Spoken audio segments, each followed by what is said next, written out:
जय हिंद, वंदे मातरम। दोस्तों, स्वागत करता हूं आप सभी का आपके अपने परिवार दीक्षित एजुकेशन अड्डा पर। दोस्तों, कैसे हैं आप सभी? उम्मीद करता हूं आप सभी बढ़िया होंगे और अपनी पढ़ाई को कंटिन्यू कर रहे होंगे। एक बार फिर हाजिर हो चुका हूं लेकर आप सभी के लिए एसएससी जीडी का ब्रह्मास्त्र। जी हां दोस्तों, अगर आपका एसएससी जीडी में फॉर्म पड़ा है, आपका एसएससी जीडी का एग्जाम है, तो आज की क्लास आपकी परीक्षा के लिए रामबाण का काम करेगी। जो प्रीवियस ईयर पेपर हुए हैं एसएससी जीडी के और उसमें जो पॉलिटी के सवाल पूछे गए हैं, सारे सवाल लेकर आपके सामने हाजिर हो चुका हूं। और दोस्तों, जिन बच्चों का एसएससी जीडी में फॉर्म पड़ चुका है, तो उनके लिए एक ऐसी इंफॉर्मेशन लेकर आया हूं जो दोस्तों आपको सफलता दिलाएगी। 100% आपको दोस्तों सिलेक्शन की ओर लेके जाएगी। पूरी क्लास अटेंड कीजिएगा, बहुत ही महत्वपूर्ण इंफॉर्मेशन देने वाला हूं एसएससी जीडी को लेकर। आइए शुरू करते हैं बिना देर किए आज की क्लास। देखते हैं अपने सारे संविधान के महत्वपूर्ण अनुच्छेद जो आपकी परीक्षा में पूछे गए और आने वाली शिफ्टों में आपसे पूछे जाएंगे।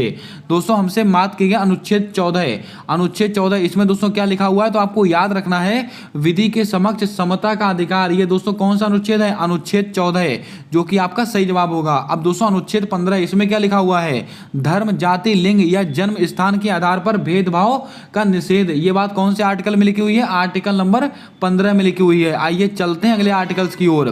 दोस्तों, एक एक करके हम सारे आर्टिकल पढ़ेंगे जो आपकी परीक्षा में आपसे पूछे गए हैं।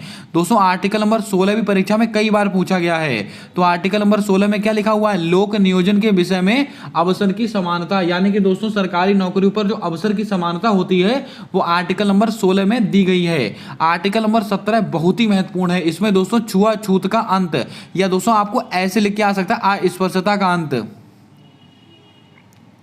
अस्पृश्यता का अंत, ये बात कौन से आर्टिकल में लिखी हुई है? आर्टिकल नंबर 17 में लिखी हुई है। और आर्टिकल नंबर 18, इसमें क्या है? उपाधियों का अंत। ये भी महत्वपूर्ण आर्टिकल है। और article number 19, most important question, यहां से सवाल बनना के दोस्तों तय होता है एसएससी के एग्जाम में। ये स्वतंत्रता का अधिकार होता है, आर्टिकल नंबर 19 है। अब इसके अंतर्गत आपसे पूछा क्या क्या जाता है? 19A, 19B, 19C, 19D, ये सवाल दोस्तों आपके एसएससी दिल्ली पुलिस कांस्टेबल की परीक्षा में पूछे गए हैं हाल ही में। दोस्तों 19A, इसमें क्या लिखा हुआ है? बोलने की स्वतंत्रता, यानी कि अभिव्यक्ति की स्वतंत्रता। कौन से आर्टिकल में है? आर्टिकल नंबर 19A में। 19B में दोस्तों क्या है? शांतिपूर्वक बिना हथियारों के एकत्र होकर सभा करने की स्वतंत्रता। कौन से आर्टिकल में है? आर्टिकल नंबर 19B के अंतर्गत आती है। और आर्टिकल नंबर 19C, इसमें दोस्तों क्या है? इसके अंदर है संघ बनाने की स्वतंत्रता। कौन सा? संघ बनाने की स्वतंत्रता आर्टिकल नंबर 19C में है। और 19D में दोस्तों क्या है तो आपको ध्यान में रखना है, देश के किसी भी क्षेत्र में आप आ जा सकते हैं, यानी कि आवागमन की स्वतंत्रता। ये बात कौन से आर्टिकल में है? आर्टिकल नंबर 19D, इसको भी आप ध्यान में रखिएगा। अब बात करते हैं आर्टिकल नंबर 19E, इसमें दोस्तों क्या लिखा हुआ है? देश के किसी भी क्षेत्र में निवास करने की स्वतंत्रता, यानी कि दोस्तों देश के किसी भी क्षेत्र में आप बस सकते हैं, आप रह सकते हैं। ये बात कौन से आर्टिकल में लिखी हुई है? आर्टिकल नंबर 19E में लिखी हुई है, इसको आप ध्यान में रखिएगा। और 19G, ये भी हमारे लिए महत्वपूर्ण है, यहां पर लिख लीजिएगा 19। यहां पर दोस्तों सब 19 है, याद रखिएगा। आर्टिकल नंबर 19G, इसमें क्या है? कोई भी व्यापार करने की स्वतंत्रता, यानी कि दोस्तों आप कोई सा भी व्यापार कर सकते हैं भारत देश के अंदर, ये आपकी स्वतंत्रता है। कौन से आर्टिकल में? 19G के अंतर्गत आती है। अब दोस्तों अगला सवाल है अनुच्छेद 20। पता नहीं कितनी बार दोस्तों एसएससी ने ये सवाल पूछा होगा, मोस्ट इंपॉर्टेंट सवाल है। अपराधों के लिए दोष सिद्धि के संबंध में संरक्षण का अधिकार कौन से आर्टिकल में है? आर्टिकल नंबर 20 में दिया गया है, इसको भी आप ध्यान में रखिएगा। अगला क्वेश्चन दोस्तों आर्टिकल नंबर 21, इसमें क्या है? प्राण एवं देह की स्वतंत्रता का अधिकार। ये बहुत ही महत्वपूर्ण आर्टिकल है जो आपकी परीक्षा में कई बार पूछा गया है। आर्टिकल 21 में क्या है? प्राण एवं दैहिक स्वतंत्रता का अधिकार। लेकिन आर्टिकल 21A की अगर हम बात करें तो 6 से 14 वर्ष के बच्चों के लिए निःशुल्क शिक्षा का अधिकार। अब दोस्तों आपको याद होगा कौन सा संविधान संशोधन था? 86वां कॉन्स्टिट्यूशन अमेंडमेंट। और ये कब का है? 2002 का है। ये बात आपको याद रखनी है। इसके द्वारा दोस्तों 10वां मौलिक कर्तव्य भी माफ कीजिएगा 11वां, कौन सा? 11वां। अगर आपसे क्वेश्चन पूछा जाए कि 11वां मौलिक कर्तव्य किस संविधान संशोधन के द्वारा जोड़ा गया? 86वां संविधान संशोधन वर्ष 2002 के द्वारा। आर्टिकल 22, कुछ दशा में गिरफ्तारी और निरोध का संरक्षण, लगा लीजिएगा स्टार। आर्टिकल नंबर 20 और आर्टिकल नंबर 22 परीक्षा में बहुत बार पूछे जाते हैं। अगला क्वेश्चन है अब दोस्तों आर्टिकल नंबर 23 और आर्टिकल नंबर 24, ये भी हमारी परीक्षा के लिए मोस्ट इंपॉर्टेंट हैं। आर्टिकल नंबर 223 में क्या लिखा हुआ है? आर्टिकल नंबर 23 और 24 होते हैं दोस्तों ये बहुत ही महत्वपूर्ण आर्टिकल है। इसमें क्या लिखा हुआ है 23 में, मानव के दुर्व्यापार और बलात् श्रम का प्रतिषेध, यानी कि दोस्तों मानव अंगों की तस्करी पर रोक। ये बात कौन से आर्टिकल में बोली गई है? आर्टिकल नंबर 23 में। अगर आपसे क्वेश्चन ऐसे पूछा जाए, मानव के अंगों का दुर्व्यापार या बलात् श्रम पर रोक, मानव अंगों की तस्करी पर रोक, बंधुआ मजदूरी, ये सब बातें दोस्तों कौन से आर्टिकल में लिखी गई है? Article number 23। आर्टिकल नंबर 23, 24 दोस्तों शोषण के विरुद्ध अधिकार के अंतर्गत आते हैं। ये बात आपको ध्यान में रखनी है। आर्टिकल नंबर 24 में क्या है? कारखाना आदि में बच्चों के नियोजन का प्रतिबंध, यानी कि आप 14 वर्ष से कम उम्र के बच्चों से कारखानों में कार्य नहीं करा सकते हैं। ये बात कौन से आर्टिकल में है? आर्टिकल नंबर 24 में है। अगला सवाल, आर्टिकल नंबर 25 से 28 आपको याद होगा। आर्टिकल नंबर 25 से 28 के बीच में दोस्तों धार्मिक स्वतंत्रता का अधिकार है, यानी कि अंतःकरण की स्वतंत्रता। अब आर्टिकल 25 में क्या है? धर्म की अभिवृद्धि के लिए प्रयास करने की स्वतंत्रता। ये बात कौन से आर्टिकल में लिखी हुई है? आर्टिकल नंबर 25 से। आइए बात करते हैं अगले क्वेश्चन की ओर। आर्टिकल नंबर 26, इसमें क्या लिखा हुआ है? धार्मिक संस्थानों में संचालन की स्वतंत्रता, यानी कि दोस्तों आप धार्मिक जो धार्मिक संस्थान है उसका संचालन कर सकते हैं आर्टिकल नंबर 26 के तहत। आर्टिकल नंबर 27 में क्या है? किसी भी धर्म को प्रोत्साहित करने हेतु कर से छूट। ये बात बहुत ही महत्वपूर्ण है, याद रखिएगा। आपको ये तो पता है 25 से 28 के बीच में धार्मिक स्वतंत्रता का अधिकार है, लेकिन एग्जामिनर क्या करता है? आपसे इसके अंदर के सवाल पूछ लेता है, तो वो भी मैंने आपको नोट करा दी यहां पर। आर्टिकल नंबर 28 में क्या दिया हुआ है? कुछ विशिष्ट संस्थानों में धार्मिक आदेशों को जारी करने की स्वतंत्रता। यह बात कौन से आर्टिकल में बोली गई है? Article number 28। आइए चलते हैं अगले क्वेश्चन की ओर। अब दोस्तों यहां से मैं देने वाला हूं आपको बहुत ही महत्वपूर्ण इंफॉर्मेशन। अगर आपका दिल्ली पुलिस कांस्टेबल के साथ एसएससी जीडी कोई सा भी एक दिवसीय एग्जाम है जो आप देने वाले हैं भविष्य में, दोस्तों आपके लिए लेकर आया हूं ब्रह्मास्त्र वाले ई नोट्स। जी हां दोस्तों, आपको इसके अंदर क्या क्या मिलेगा वो मैं आपको अभी बता देता हूं। जैसे कि history, polity, geography, economics, science, static, GK और उनके विविध प्रश्न, ये सब चीजें दोस्तों आपको यहां पर प्रोवाइड होने वाली हैं वन लाइनर फैक्ट के रूप में। अभी तक जो भी एसएससी की परीक्षाएं हुई हैं, जो उनमें सवाल पूछे गए हैं, वो सारे सवाल आपको एक जगह पर देखने को मिलेंगे। केवल दोस्तों काम की चीजें जो आपकी परीक्षा में आपसे पूछी जाती हैं, फालतू का दोस्तों कोई एक सवाल आपको वहां पर देखने को नहीं मिलेगा। और इसका जो प्राइस है मात्र दोस्तों 50 रुपीज रखा गया है। कितना? 50 रुपीज दोस्तों इसका प्राइस रखा गया है। बहुत ही महत्वपूर्ण पीडीएफ वाले ई नोट्स होंगे।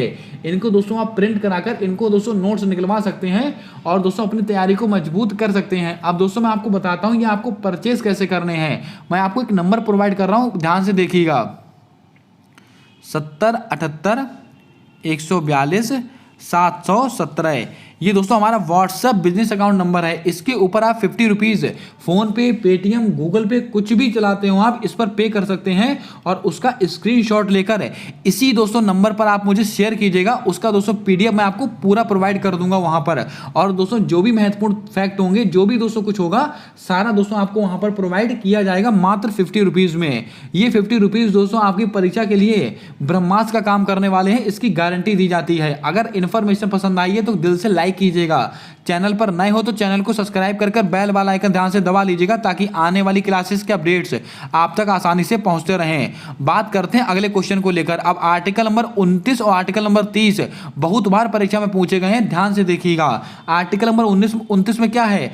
अल्पसंख्यक वर्गों के हितों का संरक्षण। कौन से आर्टिकल में है? आर्टिकल नंबर 29 में है। लेकिन आर्टिकल नंबर 30 में क्या है? तो आपको ध्यान में रखना है शिक्षण संस्थानों की स्थापना और प्रशासन करने का अल्पसंख्यक वर्गों का अधिकार।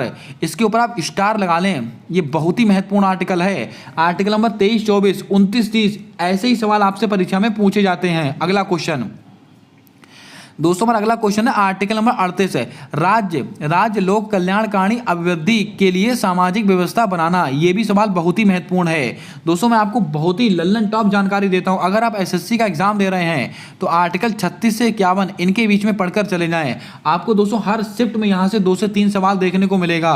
मैंने दोस्तों बहुत सारे एग्जामों के एनालिसिस कराए हैं, लेकिन मैंने नोटिस किया है कि 36 से 51 के बीच में आर्टिकल बहुत ज्यादा आपसे परीक्षा में पूछे जाते हैं। तो दोस्तों ध्यान में रखिएगा, जो आर्टिकल मैं बता रहा हूं केवल वही आप पढ़ के जाएगा, उतने में ही दोस्तों आपको अपनी परीक्षा में हूबहू सवाल देखने को मिलेंगे। जैसे कि आर्टिकल नंबर 38 बहुत बार परीक्षा में पूछा गया है, राज्य लोक कल्याणकारी की अभिवृद्धि के लिए सामाजिक व्यवस्था बनाना।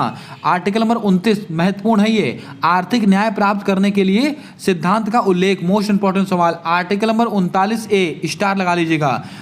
पुरुष और स्त्री सभी नागरिकों को जीविका पर्याप्त साधन प्राप्त करने का अधिकार, आर्टिकल नंबर 39A। आइए चलते हैं अगले क्वेश्चन की ओर।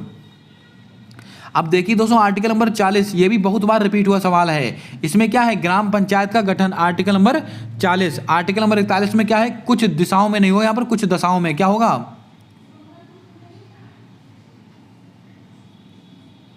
कुछ दशाओं में काम, शिक्षा और लोक सहायता पाने का अधिकार। मोस्ट इंपॉर्टेंट सवाल है ये, लीजिए आर्टिकल नंबर 42 भी आपसे पूछ लिया गया था दिल्ली पुलिस कांस्टेबल में।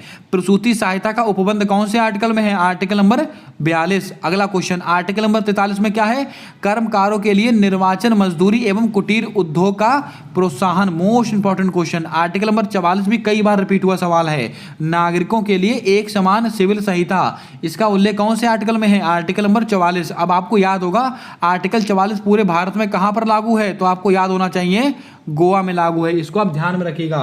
अब आपको एक सवाल, उसका आंसर कमेंट करके बताना है, ऐसे कौन कौन से मौलिक अधिकार हैं जो दोस्तों केवल और केवल, दोस्तों ऐसे कौन से मौलिक अधिकार हैं, कौन से आर्टिकल हैं जो केवल और केवल भारतीयों के लिए प्राप्त हैं, इसका जवाब आपको कमेंट कर कर देना है। अगला क्वेश्चन है अनुच्छेद 46, इसमें क्या है, अनुसूचित जातियों, अनुसूचित जनजातियों और अन्य दुर्बल वर्गों के शिक्षा और अर्थ संबंधी हितों का अभिवृद्धि। लगा लीजिएगा स्टार इसके ऊपर भी, ये सवाल भी बहुत ही महत्वपूर्ण है। अगला क्वेश्चन आर्टिकल नंबर 47 क्या है, पोषाहार स्तर जीवन स्तर को ऊंचा करने की स्वतंत्रता, यानी पोषाहार जीवन स्तर को ऊंचा करने की स्वतंत्रता। तो आपसे पूछेगा पोषण संबंधी अधिकार कौन से आर्टिकल में है, आर्टिकल नंबर 47 और आर्टिकल नंबर 48 और 48 का, इन पर भी आप स्टार लगाइएगा, बहुत ही महत्वपूर्ण आर्टिकल हैं दोनों।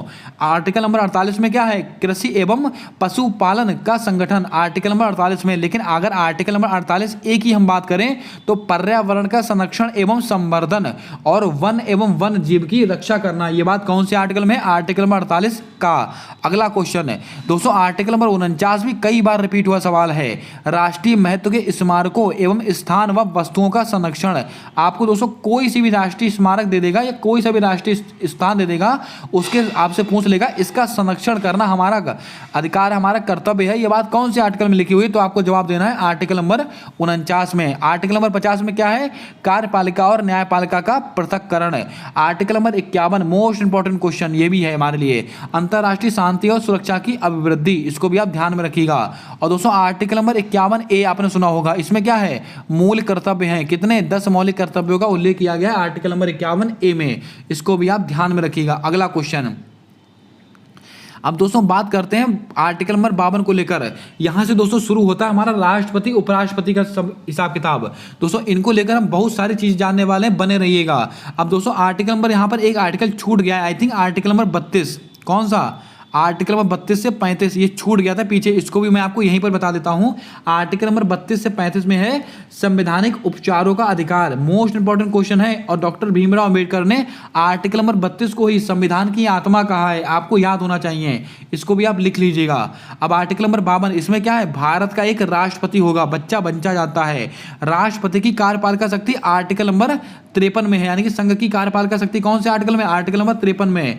राष्ट्रपति का निर्वाचन कौन से आर्टिकल में है, 54 में। लेकिन जो निर्वाचन की पद्धति है, अगर आपसे पूछ ले निर्वाचन की जो पद्धति होगी, निर्वाचन की जो रीति होगी, वो कौन से आर्टिकल में है, आर्टिकल नंबर 55 में। इसको भी आप लिख लीजिएगा, बहुत ही महत्वपूर्ण सवाल है, दिल्ली पुलिस कांस्टेबल की परीक्षा में पूछा गया सवाल है। आर्टिकल नंबर 60 में क्या है, राष्ट्रपति की शपथ, मोस्ट इंपॉर्टेंट क्वेश्चन। और आर्टिकल नंबर 61 में क्या है, राष्ट्रपति पर महाभियोग की प्रक्रिया। दोस्तों आपको बता दें राष्ट्रपति का दोस्तों जो उल्लेख है कहां से लिया गया है, अमेरिका के संविधान से लिया गया है। और दोस्तों राष्ट्रपति पर महाभियोग की प्रक्रिया भी अमेरिका के संविधान से ली गई है, इसको भी आप ध्यान में रखिएगा। अगला क्वेश्चन आर्टिकल नंबर दोस्तों बात करें 72, अगर हम दोस्तों आर्टिकल नंबर 72 की बात करें तो आर्टिकल नंबर 72 में क्या है, तो आपको ध्यान में रखना है राष्ट्रपति के क्षमादान की शक्ति, मोस्ट इंपॉर्टेंट क्वेश्चन है। आर्टिकल नंबर दोस्तों यहां से हम बात कर ले आर्टिकल नंबर 71 और नोट कर लीजिएगा। आर्टिकल नंबर 71 में क्या है, तो आपको याद होगा अगर राष्ट्रपति के चुनाव में कोई विवाद होता है तो उसका जो निपटारा है, इसका जो फैसला है कौन करता है, सुप्रीम कोर्ट करता है। ये बात कौन से आर्टिकल के तहत लागू है, आर्टिकल नंबर 71 के तहत लागू है, इसको भी आप कहीं पर लोग लिख लीजिएगा। आर्टिकल नंबर 87 में क्या है, राष्ट्रपति का विशेष अभिभाषण, मोस्ट इंपॉर्टेंट क्वेश्चन है ये, इसको भी आप ध्यान में रखिएगा। अगला क्वेश्चन है आर्टिकल नंबर 108, इसमें क्या है, राष्ट्रपति के द्वारा सदनों की संयुक्त बैठक को बुलाने का अधिकार। मोस्ट इंपॉर्टेंट सवाल, आपने ज्वाइंट सिटिंग सुनी होगी, ज्वाइंट सिटिंग। अब दोस्तों इसको बुलाता कौन है, तो आपको पता लग गया राष्ट्रपति बुलाता है, लेकिन इसकी अध्यक्षता कौन करता है, लोकसभा अध्यक्ष। लोकसभा अध्यक्ष, इसकी अध्यक्षता करता है लोकसभा अध्यक्ष। लेकिन इसमें भाग कौन नहीं लेता, उपराष्ट्रपति इसमें भाग नहीं लेते हैं, याद रखिएगा, उपराष्ट्रपति भाग नहीं लेते हैं। अगला क्वेश्चन है राष्ट्रपति के द्वारा अध्यादेश जारी करने की शक्ति कौन से आर्टिकल में है, आर्टिकल नंबर 123 में। ये देखिए टीसीएस में कई बार पूछा गया सवाल है ये, राष्ट्रपति के अध्यादेश की जारी करने की शक्ति आर्टिकल नंबर 123 में। दोस्तों यहां पर आपको याद होगा आर्टिकल नंबर 63 में क्या है, आर्टिकल नंबर 64 में क्या है, ये भी यहीं पर मैं आपको बता देता हूं। आर्टिकल नंबर 63 में क्या दिया हुआ है, इसमें उपराष्ट्रपति का उल्लेख है। भारत के उपराष्ट्रपति का उल्लेख कौन से आर्टिकल में है, आर्टिकल नंबर 63 है। लेकिन उपराष्ट्रपति राज्यसभा के पदेन सभापति होंगे, यानी कि उपराष्ट्रपति राज्यसभा का पदेन सभापति होगा, कौन से आर्टिकल में, आर्टिकल नंबर 64 में। इसको भी आप यहीं पर लिख लीजिएगा। अगला क्वेश्चन, जितने सवाल दोस्तों हो सकते हैं, जितने दोस्तों दिमाग से सवाल निकल सकते हैं, सारे सवाल मैं आपको यहां पर बताते चल रहा हूं। अब दोस्तों आर्टिकल नंबर 143 में क्या दिया हुआ है, तो आपको ध्यान में रखना है, सुप्रीम कोर्ट से राष्ट्रपति के परामर्श लेने की शक्ति कौन से आर्टिकल में है, आर्टिकल नंबर 143 में। यानी कि सुप्रीम कोर्ट राष्ट्रपति को परामर्श दे सकता है, राष्ट्रपति सुप्रीम कोर्ट से परामर्श ले सकता है। अगला क्वेश्चन है, अब दोस्तों हमारा अगला क्वेश्चन है, ये देखिए दोस्तों अभी मैंने बता दिया था आपको, फिर से देख लीजिएगा। आर्टिकल नंबर 63 में क्या है, भारत के उपराष्ट्रपति हैं, याद रखिएगा। और 64 में क्या है, उपराष्ट्रपति राज्यसभा का पदेन सभापति होगा। मोस्ट इंपॉर्टेंट क्वेश्चन है। और उपराष्ट्रपति का निर्वाचन कौन से आर्टिकल में, आर्टिकल नंबर 66 में। कई बार बच्चे ये पढ़ लेते हैं, ये नहीं पढ़ते हैं, तो इसको भी आप ध्यान में रखिएगा। उपराष्ट्रपति का निर्वाचन आर्टिकल नंबर 66 में है। और आर्टिकल नंबर 69 में क्या है, उपराष्ट्रपति की शपथ। मोस्ट इंपॉर्टेंट क्वेश्चन है, इसको भी आप याद रखिएगा। वर्तमान में उपराष्ट्रपति कौन है, जगदीप धनखड़ जी हैं। किसको हराकर बने हैं, मार्गरेट आल्वा को हराकर बने हैं। अगला क्वेश्चन दोस्तों आर्टिकल नंबर 72 हमने पढ़ लिया था। आर्टिकल नंबर 72 में क्या है, राष्ट्रपति के क्षमादान की शक्ति। और 74 में क्या है, प्रधानमंत्री का मंत्रिपरिषद। स्टार लगाइएगा, ये ऐसे ही सवाल आपसे परीक्षा में पूछे जाते हैं।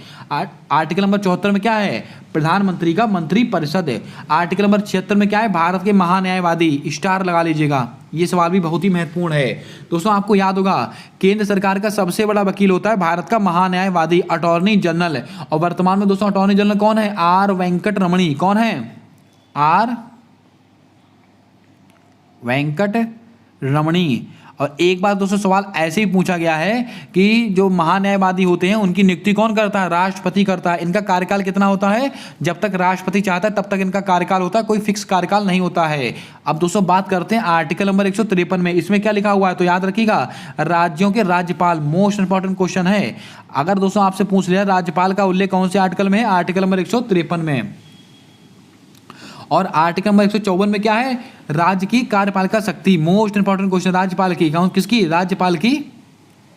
राज्यपाल की कार्यपालिका शक्ति कौन से आर्टिकल में है, तो माफ करिएगा राज्य की, यहां पर राज्य की कार्यपालिका शक्ति कौन से आर्टिकल में, आर्टिकल नंबर 154 में।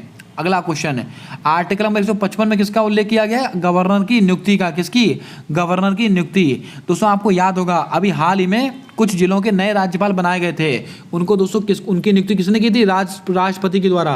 तो आपसे पूछा जाएगा कि राष्ट्रपति राज्यपाल की नियुक्ति करता है किस अनुच्छेद के तहत, अनुच्छेद 155 के तहत। अगला सवाल है राज्यपाल की शपथ कौन से आर्टिकल में है, आर्टिकल नंबर 159 में है। और 161 में क्या है, राज्यपाल के क्षमादान की शक्ति। मोस्ट इंपॉर्टेंट क्वेश्चन है ये। दोस्तों आपको बता दें जो राष्ट्रपति होता है वो मृत्युदंड को माफ कर सकता है, लेकिन राज्यपाल मृत्युदंड को माफ नहीं कर सकता है। और आर्टिकल नंबर 163 में क्या है, राज्यपाल की सहायता व सलाह देने के लिए मंत्रिपरिषद। इसको भी आप स्टार लगाइएगा। और आर्टिकल नंबर 167 में दोस्तों क्या दिया हुआ है, जल्दी से बताएं, मुख्यमंत्री की कार्यकाल दिए हुए, इसको भी आप थोड़ा याद रखिएगा, परीक्षा में ये सवाल भी पूछा गया। ये देखिए दोस्तों सवाल यहाँ पर लिखा हुआ भी है। आर्टिकल नंबर 165 में क्या है, महाधिवक्ता। मैंने दोस्तों आपको क्या बताया था, आर्टिकल नंबर 76 में क्या होता है, महान्यायवादी, यानी कि केंद्र का सबसे बड़ा वकील। अब दोस्तों बात करते हैं आर्टिकल नंबर 165, महाधिवक्ता, राज्य का सबसे बड़ा वकील है। जो महान्यायवादी होता है वो राष्ट्रपति के प्रसाद पर्यंत कार्य करता है, लेकिन जो महाधिवक्ता होता है वो राज्यपाल के प्रसाद पर्यंत कार्य करता है। इतनी बात आपको ध्यान में रखनी है। अगला क्वेश्चन है आर्टिकल नंबर 167 में क्या है, मुख्यमंत्री के कर्तव्यों का उल्लेख। और ये सवाल UPSSC पैट की परीक्षा में आपसे पूछ लिया गया था। आर्टिकल नंबर 168 में क्या है, राज्यों के विधानमंडल का गठन। लगा लीजिएगा स्टार, ये सवाल भी बहुत ही महत्वपूर्ण है। ये राज्यों के विधानमंडल का गठन आर्टिकल नंबर 168 में है। 169 में क्या है, राज्यों में विधान परिषद की संरचना, ये भी सवाल महत्वपूर्ण है। राज्यों में विधानमंडल 168, विधान परिषद 169। अगला क्वेश्चन, और आर्टिकल नंबर 170 में क्या है, विधान सभा की संरचना, इसको भी आप ध्यान में रखिएगा। ये दोस्तों कुछ सवाल थे जो दोस्तों मैंने आपको नोट करा दिए। ये सवाल आपके विभिन्न परीक्षाओं में पूछे गए हैं। यहाँ पर दोस्तों 1 से 2 सवाल बच्चे हैं, वो भी मैं आपको नोट करा देता हूँ, वो सवाल छूट गए हैं, इसको भी मैं आपको यहीं पर बता देता हूँ, देख लीजिएगा बहुत ध्यान से। अब दोस्तों आपको याद रखना है article number 124, article number 129, article number 214, article number 215, article number 300A और आर्टिकल नंबर आपका कौन सा है, 266, आर्टिकल नंबर 267 और आर्टिकल नंबर आपका एक और बचता है 226 और आर्टिकल नंबर 32 और लिख लीजिएगा यहीं कहीं पर 32। ये इतने आर्टिकल हैं, ये भी परीक्षा में पूछे जाते हैं, ये भी मैं आपको बता देता हूँ, इनको सुनते चलिएगा और कॉपी में नोट कर लीजिएगा। जितना सवाल दोस्तों दिमाग से निकल सकते हैं सारे मैं आपके सामने निकाल के रख रहा हूँ, इसको दिल से लिख लीजिएगा अपनी कॉपी के अंदर। 100% आपको सफलता दिलाएंगे सारे सवाल। अब हम एक एक करके आर्टिकल के ऊपर बात करते हैं। जैसे कि आर्टिकल नंबर 124 हो गया, इसमें किसका उल्लेख है, इसमें दोस्तों सुप्रीम कोर्ट का उल्लेख है, यानी कि सुप्रीम कोर्ट में कितने जज होंगे, उनकी नियुक्ति कैसे होगी, उनका कार्यकाल कितना होगा, ये सब बातें दोस्तों आर्टिकल नंबर 124 में लिखी हुई हैं। इतनी बात आपको ध्यान में रखनी है। और सुप्रीम कोर्ट के जज का रिटायरमेंट की आयु कितनी होती है, तो आपको याद रखना है 65 वर्ष। कितनी, आई थिंक 65 वर्ष होती है, इसको आप ध्यान में रखिएगा। अब बात करते हैं आर्टिकल नंबर 129 में क्या है, सुप्रीम कोर्ट एक अभिलेख न्यायालय है। ये बात कौन से आर्टिकल में बोली गई है, आर्टिकल नंबर 29 में। अब दोस्तों अगर मौलिक अधिकारों का उल्लंघन होता है तो सुप्रीम कोर्ट 5 प्रकार की रिट जारी करके देता है, लेकिन दोस्तों किस अनुच्छेद के तहत जारी करता है, अनुच्छेद 32 के तहत करता है। इतनी बातें आपको सुप्रीम कोर्ट से याद रखनी है। अब दोस्तों बात करते हैं हाई कोर्ट को लेकर। अब दोस्तों हाई कोर्ट का उल्लेख कौन से आर्टिकल में है, आर्टिकल नंबर 114 में हाई कोर्ट का उल्लेख है। और हाई कोर्ट एक अभिलेख न्यायालय है, ये बात कौन से आर्टिकल में लिखी हुई है, आर्टिकल नंबर 215 में लिखी हुई है।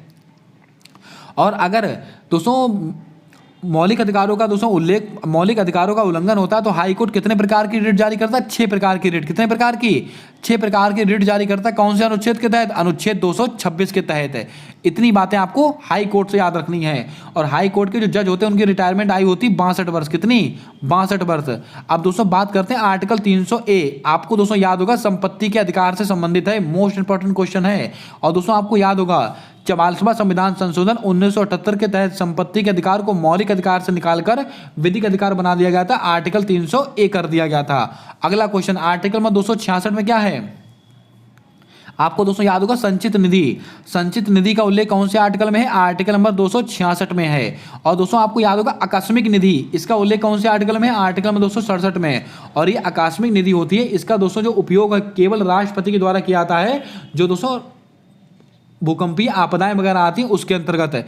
इतनी जानकारी आपको होनी चाहिए। ये वो सवाल थे जो आपकी विभिन्न परीक्षाओं में पूछे गए हैं एसएससी की, सारे मैंने आपको नोट करा दिए। दोस्तों इनको आप पढ़कर जाइएगा, अपनी कॉपी में नोट्स बना लीजिएगा।